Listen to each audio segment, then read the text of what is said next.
अगर कोई person intoxication के अंदर कोई ऑफेंस करता है तो क्या उस बंदे को डिफेंस मिलेगा? और अगर कोई पर्सन जो है सामने वाले बंदे की कंसेंट लेकर कोई ऑफेंस कमिट करता है तो ऐसे केस के अंदर उस बंदे को डिफेंस मिलेगा? डॉक्टर आपसे साइन करवाते हैं ऑपरेशन करने से पहले और आगे चल के कोई मिसहैपनिंग होती है तो ऐसे केस के अंदर डॉक्टर के ऊपर कुछ लायबिलिटी होगी या फिर डॉक्टर को डिफेंस मिलेगा? तो आज हम इस वीडियो के अंदर इन सारे डाउट्स के बारे में ही बात करेंगे। मेरा नाम है आयुष, आप देख रहे हैं smart and legal guidance.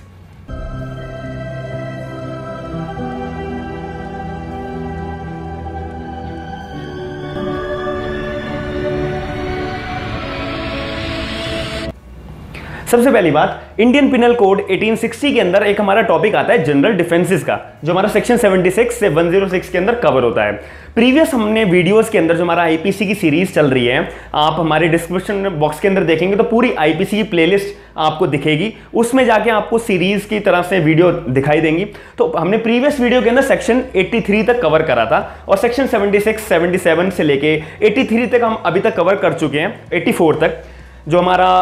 Unsound mind के बारे में बात करता है। आज हम इस वीडियो के अंदर हमारा टॉपिक होगा सेक्शन 85, 86, 87 और 88, जो बहुत एग्जाम पॉइंट ऑफ व्यू से भी इंपॉर्टेंट है। और अगर आपको थोड़ी कॉमन सेंस अपनी जो लॉ के नजरिया अपना आपको सुधारना है तो आपको इन सेक्शंस को भी ध्यान से समझना पड़ेगा, जो डेली लाइफ में हर किसी के यूज में आते हैं। अब इसके अंदर हम बात करते हैं सेक्शन 85। वीडियो के इंट्रोडक्शन में आपने मेरे क्वेश्चंस सुने होंगे तो आपका भी मन में डाउट आ रहा होगा कि डिफेंस मिलेगा या नहीं मिलेगा, डॉक्टर को मिलेगा या नहीं मिलेगा। तो इन सारे डाउट्स का जो आंसर है वो इन 4 सेक्शन के अंदर ही छिपा हुआ है, जो आप अगर पूरी वीडियो देखेंगे तो आपका बिल्कुल जो डाउट आ रहा होगा मन में वो एक एक पॉइंट क्लियर हो जाएगा। तो सेक्शन 85 हम पहले बात करते हैं। इसके अंदर लिखा हुआ है intoxication intake without his knowledge और अगेंस्ट हिज विल। इस लाइन का मतलब है कि अगर इंटॉक्सिकेशन किसी बंदे ने ले रखा है, मतलब ड्रिंक कर रखी है किसी पर्सन ने, ड्रंकनेस है, उस बंदे की जो माइंड की स्टेबिलिटी है वो बिल्कुल ठीक नहीं है, तो ऐसे केस के अंदर कब नहीं है? उस बंदे ने इंटॉक्सिकेशन ले रखा है लेकिन उसने अपनी मर्जी के बिना लिया था, अपनी इच्छा के बिना लिया था, क्योंकि इसमें साफ लिखा हुआ है विदाउट हिज नॉलेज। उसे पता नहीं था कि मेरे ड्रिंक के अंदर जो है इंटॉक्सिकेशन है, अल्कोहल मिक्स है, और उसकी इच्छा भी नहीं थी कि मेरा मन भी नहीं है कि मैं अपने आप खुद जाके ड्रिंक ले रहा हूं, तो अगेंस्ट हिज विल आ गया। तो इसका सिंपल मतलब है कि अगर किसी दूसरे बंदे ने ऐसी पार्टी के अंदर किसी ने मिक्स करके उसने ड्रिंक पी ली तो ऐसे केस के अंदर वो इंटॉक्सिकेशन हो गया। और अगर एक्सेस में ले ली और उसका माइंड की जो स्टेबिलिटी है वो बिल्कुल भी इस स्टेट में नहीं है कि वो समझ पाए कि वो जो एक्ट कर रहा है उसके लिए उसके ऊपर कोई लायबिलिटी बन सकती है, नहीं बन सकती। बिल्कुल भी उसका जो होशो आवाज है वो बिल्कुल भी स्टेबल नहीं है। जो एक नॉर्मल बंदे के होते हैं स्टेबल माइंड, उसके मुताबिक, उसके कंपेयर में उसकी जो माइंड की स्टेबिलिटी है वो बिल्कुल भी स्टेबल नहीं है। तो ऐसे केस के अंदर अगर वो बंदा कोई ऑफेंस कमिट कर देता है तो ऐसे केस के अंदर उसके ऊपर कोई भी लायबिलिटी नहीं होगी। उसका जो ऑफेंस किया हुआ माना जाएगा वो नो ऑफेंस माना जाएगा, उसको कोई भी सजा नहीं होगी। ये क्लियर वर्ड्स के अंदर मैंने आपको बता दिया है। अब लॉ की लैंग्वेज में हम थोड़ा प्रिसाइज फॉर्म में पढ़ते हैं। Intoxication intake without his knowledge और अगेंस्ट हिज विल, ये मैंने आपको मतलब बता दिया कि उसने ड्रिंक तो पी है, उसने अल्कोहल तो इनटेक करी है, उसने अल्कोहल तो ड्रिंक करी है, लेकिन उसकी इच्छा नहीं थी, उसको किसी दूसरे की तरफ से पिलाई गई थी, या फिर उसने अपने फ्रेंड के साथ, उसको पता ही नहीं था कि वो कोल्ड ड्रिंक के अंदर मिक्स है तो उसने गलती से पी ली हो। उसको मतलब गलती से पीना वर्ड आपको याद रखना है। इसके अंदर कोई भी उसने अपनी इच्छा के अनुसार नहीं, इच्छा के अगेंस्ट उसका मन नहीं था, फिर भी उसने गलती से पी ली। अगर ऐसी सिचुएशन में कोई पर्सन जो है ऑफेंस कमिट कर देता है तो वो such person will not liable for any offence, उसको सेक्शन 84 की तरह ट्रीट करा जाएगा। 84 के अंदर क्या लिखा था कि अगर कोई भी पर्सन ऑफेंस करता है लेकिन वो पर्सन क्या है, अनसाउंड माइंड है, उसकी जो माइंड की स्टेबिलिटी है वो मतलब इनसेन है, मतलब वो पागल टाइप का, पागल वर्ड यूज नहीं करेंगे, कि इनसेन है। जो मेंटल स्टेबिलिटी जो बंदे की होनी चाहिए वो ठीक नहीं है। उसे पता नहीं है कि मैं एक्ट कर रहा हूं, कैसा एक्ट कर रहा हूं, क्या स्टेट ऑफ माइंड है मेरा, उसे कुछ नहीं पता कि अगर मैंने कुछ ऐसा ऑफेंस करा है तो मेरे ऊपर लायबिलिटी होगी, नहीं होगी, हो भी सकती है, नहीं भी हो सकती। तो उसको इस चीज की कोई भी परवाह नहीं है। ऐसा बंदा कोई ऑफेंस करता है जिसको यही नहीं पता होता कि मैं एक्ट क्या कर रहा हूं, ऐसे केस के अंदर उसे सजा कैसे दे दें? उसके मन में ना तो इंटेंशन है, ना तो कोई क्रिमिनल इंटेंशन है, ना कोई मोटिव है, और उसको बंदे को पता नहीं है कि मैं क्या कर रहा हूं, तो ऐसे केस के अंदर उस बंदे को ऑफेंस का चार्ज कैसे लगा देंगे? तो इसीलिए सेक्शन 85 के अंदर भी बोला हुआ है कि अगर कोई भी पर्सन ने इंटॉक्सिकेशन में है, और इंटॉक्सिकेशन भी कैसे वाला, उसका अगेंस्ट हिज विल होनी चाहिए और विदाउट हिज कंसेंट, उसकी इच्छा नहीं थी फिर भी उसने गलती से पी ली, तो ऐसा इंटॉक्सिकेशन वाले बंदे ने कोई भी ऑफेंस किया होता है। और इंटॉक्सिकेशन भी एक्सेस में होनी चाहिए। उस बंदे की जो माइंड की स्टेबिलिटी है ना, वो उस टाइम पर पता ना, उसको ये ना पता हो कि मैं एक्ट कैसा कर रहा हूं, उसे अंदर से पता बिल्कुल भी एहसास नहीं होना चाहिए कि मैं जो एक्ट कर रहा हूं वो क्राइम में कन्वर्ट होगा नहीं होगा, उसको इस बात की नॉलेज बिल्कुल भी नहीं होनी चाहिए। तभी सेक्शन 85 के अंदर उसे डिफेंस मिलेगा और उसका जो उसने एक्ट करा है उसको सेक्शन 84 की तरह ट्रीट करा जाएगा कि भाई जैसे अनसाउंड माइंड बंदे ने एक्ट करा है वैसे इंटॉक्सिकेशन वाले बंदे ने एक्ट करा है। अब इतना जोर मैंने सेक्शन 85 के ऊपर इंटॉक्सिकेशन के ऊपर क्यों दिया है, वो इसलिए दिया है क्योंकि सेक्शन 86 के अंदर ही थोड़ा सा ट्विस्ट आएगा। अगर आपने अभी वीडियो का पोर्शन समझा होगा, जब भी आप सेक्शन 86 समझ पाएंगे। तो सेक्शन 85 के अंदर मैंने आपको बता दिया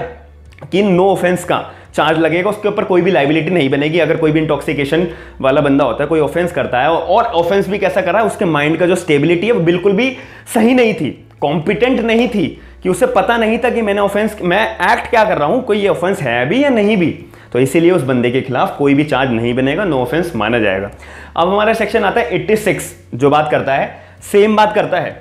intoxication intake without his knowledge against his will. अगर बंदा इंटॉक्सिकेशन तो अगर ली है लेकिन उसने अपनी अगेंस्ट हिज विल ली है, विदाउट हिज नॉलेज ली है, कि उस बंदे को पता नहीं था कि मैंने जो है इंटॉक्सिकेशन ले लिया, गलती से उसने पी ली, कोल्ड ड्रिंक की बजाय उसने कुछ अल्कोहल मिक्स हुई ग्लास पी लिया, तो इसी वजह से इंटॉक्सिकेशन आ गया। अब इसके अंदर जो ट्विस्ट है वो आपको ध्यान रखना पड़ेगा।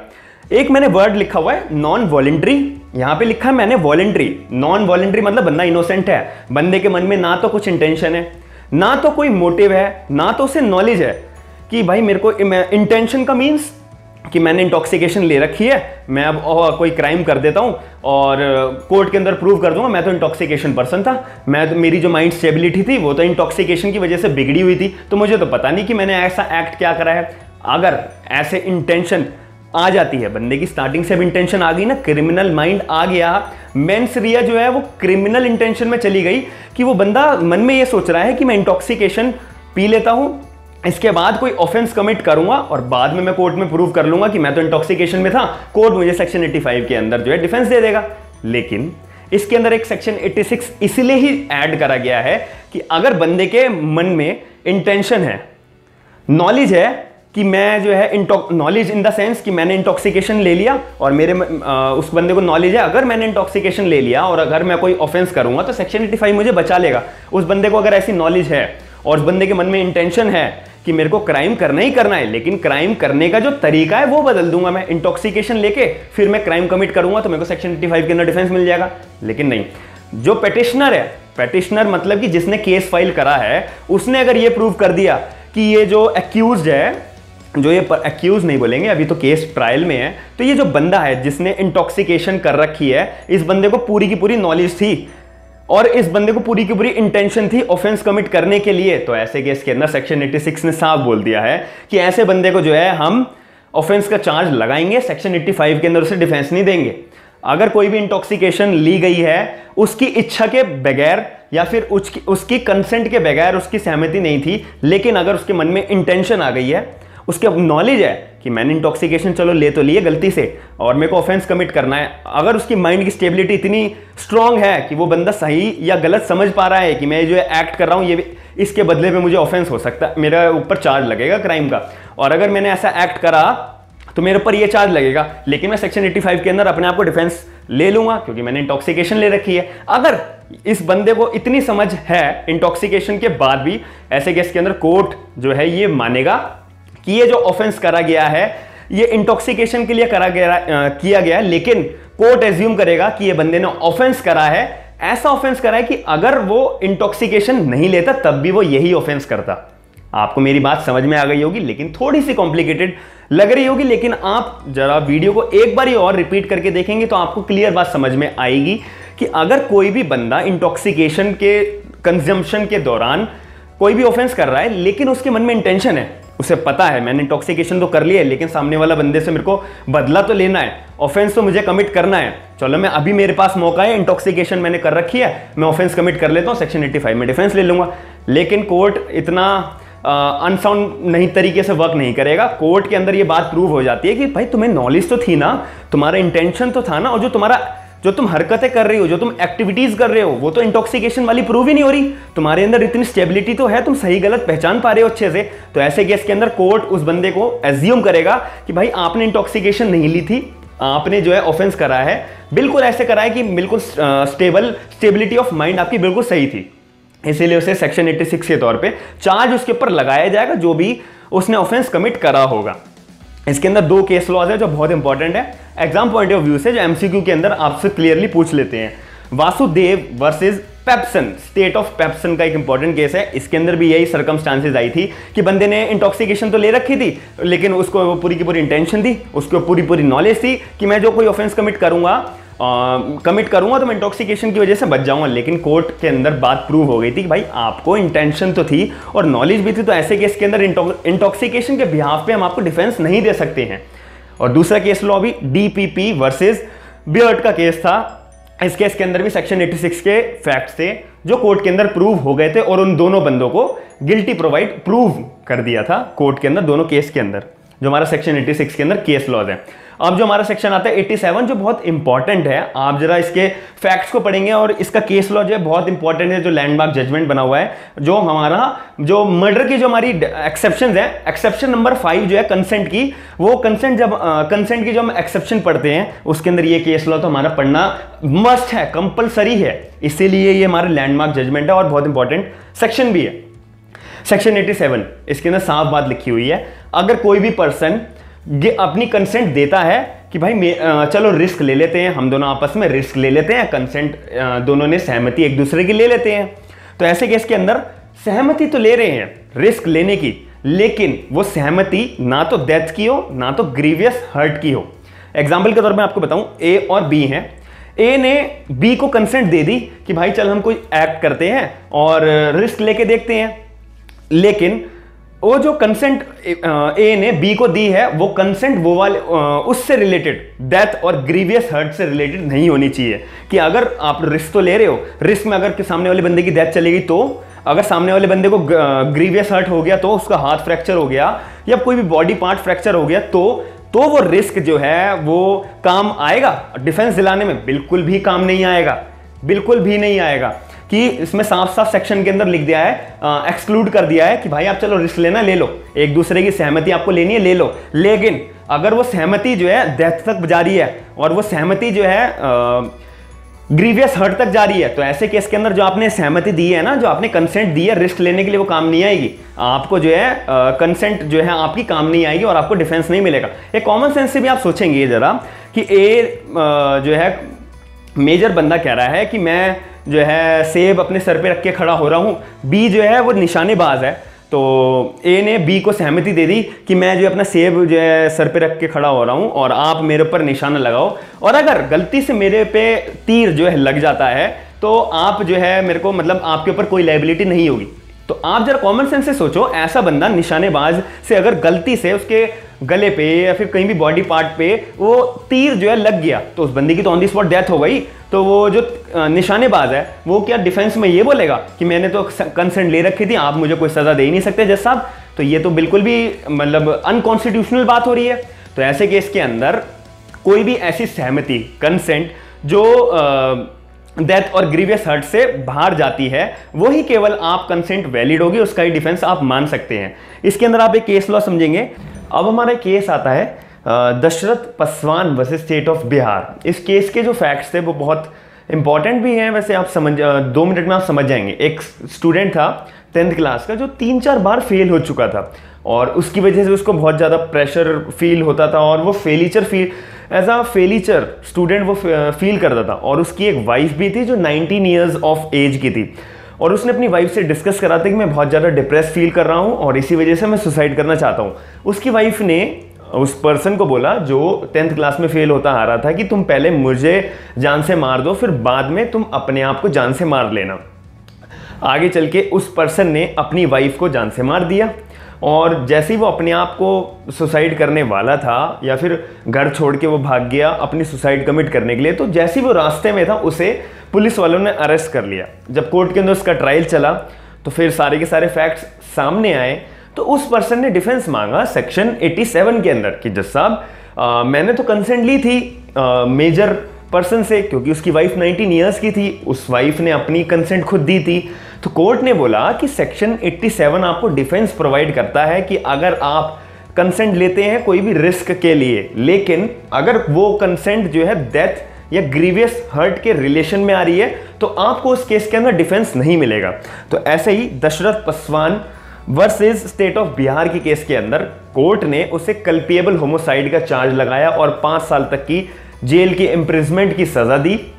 इसके अंदर आप सोच रहे होंगे कम सजा क्यों मिली? इसे कम सजा इसलिए मिली क्योंकि कोर्ट ने बोला एक तो आपने अपनी वाइफ का मर्डर कर दिया सिर्फ कंसेंट लेकर, तो ये तो बहुत बड़ी सजा आपको पहले ऑलरेडी मिल चुकी है, इसीलिए आपके ऊपर कल्पिएबल होमोसाइड का चार्ज लगाया जा रहा है और 5 साल तक की आपके ऊपर इम्प्रिजमेंट की सजा दी जा रही है। तो ये आपको केस के फैक्ट समझ में आ गए होंगे। अब हमारा आखिरी सेक्शन इस वीडियो का सेक्शन 88 ऑफ आईपीसी जो इंपॉर्टेंट है, इसके अंदर लिखा हुआ है कि an act is done by a person in good faith for the benefit of another person with his consent. तो इसको बोलते हैं सेक्शन 88 और उस पर्सन को डिफेंस मिलेगा और उस पर्सन के ऊपर कोई भी लाइबिलिटी नहीं होगी। अब आपको तो इसका मतलब समझाते हैं कि अगर कोई भी कार्य करा जा रहा है, कोई भी एक्ट करा जा रहा है एक पर्सन की तरफ से किसी दूसरे बंदे को बेनिफिट पहुंचाने के लिए, उसको अच्छे से गुड फेथ में उसको बेनिफिट पहुंचाने के लिए कोई भी एक्ट करा जाता है और कि जिस बंदे को मैं बेनिफिट पहुंचा रहा हूं उस बंदे की मैंने ऑलरेडी कंसेंट ले ली है, भले ही एक्सप्रेस पे तौर पे लियो, लिखित में लियो या फिर मुंह बोली कंसेंट ली हो, तो मैंने उसकी कंसेंट ली है, तो ऐसे केस के अंदर कोई भी मिस हैपनिंग होती है तो मैं बचा रहूंगा, सेक्शन 88 मुझे डिफेंस दिला देगा। अब वीडियो के इंट्रोडक्शन में मैंने आपसे एक क्वेश्चन पूछा था कि अगर डॉक्टर आपसे ऑपरेशन करने से पहले एक फॉर्म पर साइन करवा लेता है और आगे चल के कोई मिस हैपनिंग होती है, तो ऐसे केस के अंदर डॉक्टर के ऊपर कोई लाइबिलिटी बनेगी? इसका आंसर जो है सेक्शन 88 हमारा आईपीसी दे देता है कि उस डॉक्टर के ऊपर कोई भी लाइबिलिटी नहीं बनेगी। डॉक्टर ने जैसे ही फॉर्म पर साइन करवाया तो उसने एक्नॉलेजमेंट ले लिया आपका कि मैं जो काम करूंगा वो पूरा का पूरा गुड फेथ में करूंगा, आपको बेनिफिट प्रोवाइड कराने के लिए करूंगा और आपने मुझे कंसेंट दी है, और अगर कोई भी मिस हैपनिंग होती है तो मेरे ऊपर कोई भी लाइबिलिटी नहीं बनेगी और सेक्शन 88 मुझे डिफेंस प्रोवाइड कराएगा। तो इसका एग्जाम्पल ये मैंने आपको दे दिया। और इसका जो सेक्शन 88 है, इसका एक हम नेक्स्ट वीडियो के अंदर अब सेक्शन 92 भी पढ़ेंगे। नेक्स्ट सेक्शन 92 जो है यहाँ पे बताता है कि यहाँ पे हमारे को कंसेंट मिल रही है, कंसेंट हम सामने वाले